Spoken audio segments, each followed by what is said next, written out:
बिना सिलेंडर के इलेक्ट्रॉनिक रसोई।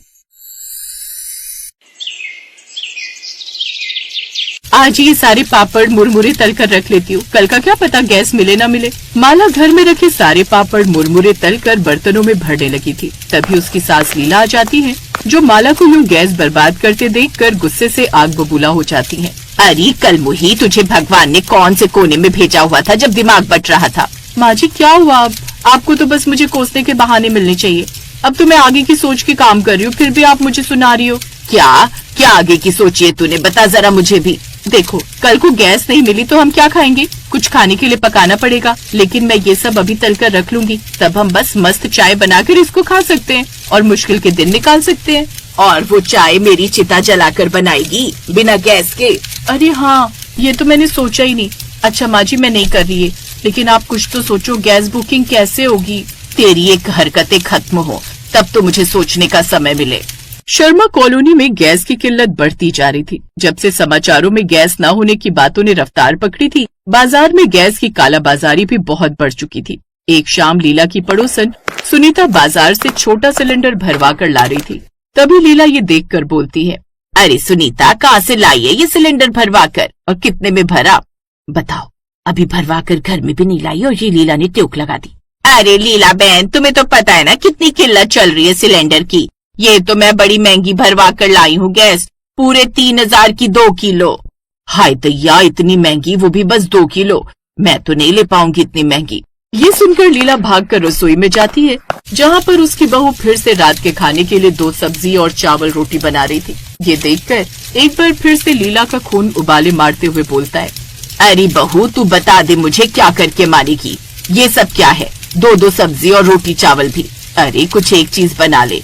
तुझे नहीं पता जितना ज्यादा खाना बनेगा उतनी गैस बर्बाद होगी। अरे माँ जी, अब इतने समय से 2 सब्जियां ही बनती आ रही थी तो मैंने अब भी बना ली। अब तक ऐसे हालात थे क्या? नहीं ना। जब पता है गैस की किल्लत चल रही है तो कम से कम थोड़ा सोच कर चला कर मेरी माँ। कब समझ आएगा तुझे?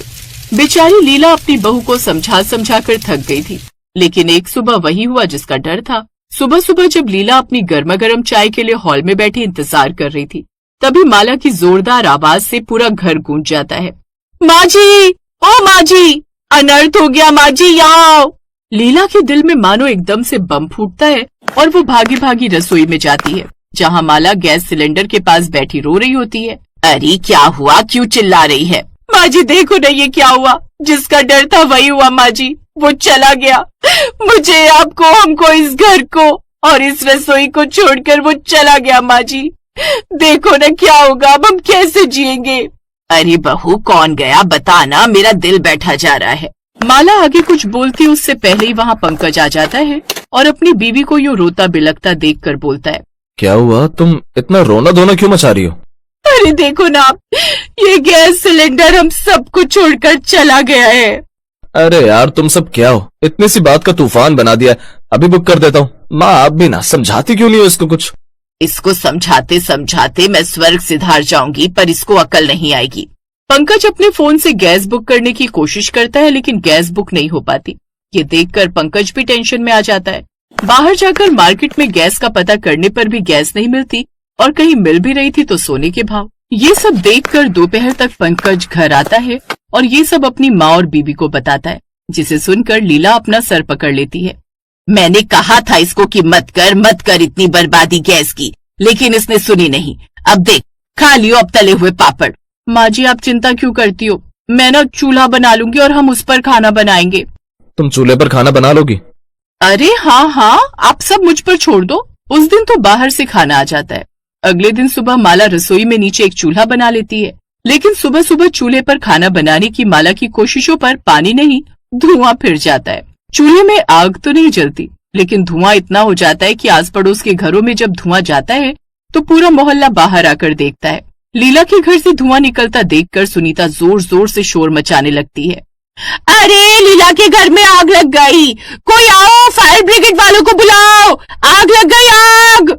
लीला को जब गली का शोर सुनाई देता है तो वो उठ जाती है और अपने घर में धुआं धुआं देखकर परेशान हो जाती है। किसी तरह जब वो रसोई में पहुंचती है तो वहाँ माला को खांसते देखकर फिर से अपना माथा पकड़ लेती है।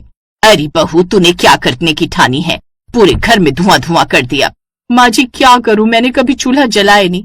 देखो ना, मैं तो सुबह का नाश्ता बनाने के लिए मेहनत कर रही थी, लेकिन आग जली ही नहीं। अरे तो मुझे बुला लेती, तूने खुद ही कांड करने की क्यों सोची? लीला बहन, ठीक हो क्या? अरे चिंता मत करो, दमकल वाले आ रहे हैं, हौसला रखो, कुछ नहीं होगा। ले सुन ले, पूरे मोहल्ले को लग रहा होगा मेरे घर में आग लगी है। अब उन्हें कैसे बताऊं आग घर में नहीं दिल में लगी है। पंकज भी उठकर आ जाता है और घर में ये हाल देखकर परेशान हो जाता है। किसी तरह घर का धुआं खत्म होता है। मोहल्ले वालों को भी समझा दिया जाता है, लेकिन गैस न होने की वजह से आज सुबह से लीला ने चाय का एक घूंट तक नहीं पिया था, जिसके चलते वो सुनीता के घर जाती है। सुनीता क्या बताऊं, मेरी बहू के आए दिन के कारनामों से मैं परेशान हो गई। ऊपर से सुबह से एक घूंट चाय तक नहीं पी। जरा एक कप चाय बनवा दे अपनी बहू से। वो लीला देख, बुरा मत मानियो, चाय क्या, मैं तुझे खाना भी खिला के भेजती, लेकिन आजकल तुझे पता है ना गैस की कितनी किल्लत है। मैं खुद अपने घर में चाय की जगह शरबत बनवा रही हूँ सुबह शाम। तुझे वो पीना है तो बता।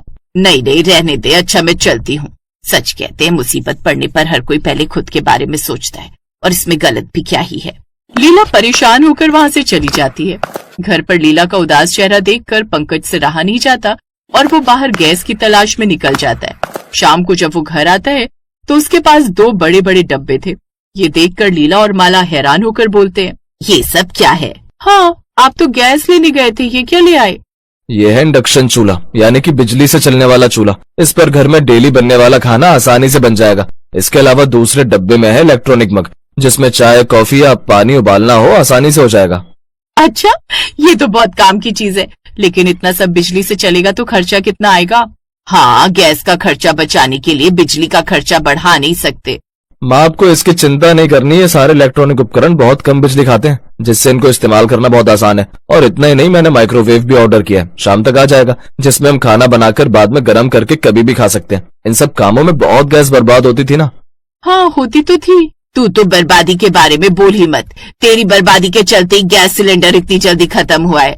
माँ जी, अब पंकज जी ने मेरी रसोई को इलेक्ट्रॉनिक रसोई बना दिया है ना, बिना सिलेंडर की इलेक्ट्रॉनिक रसोई। देखना अब मैं कैसे बचत करती हूँ। और इस बार गैस सिलेंडर मिल गया ना, तो वो 1 नहीं 2 महीने से ज्यादा चलाकर दिखाऊंगी अपनी इस इलेक्ट्रॉनिक रसोई के बल पर। वो सब देखते हैं बाद में। अब जा और पंकज के साथ जाकर इनको इस्तेमाल करना सीख ले सही से। इसमें कोई गड़बड़ की तो मुझसे बुरा कोई नहीं। माँ जी, वैसे भी कोई नहीं है, डोंट वरी।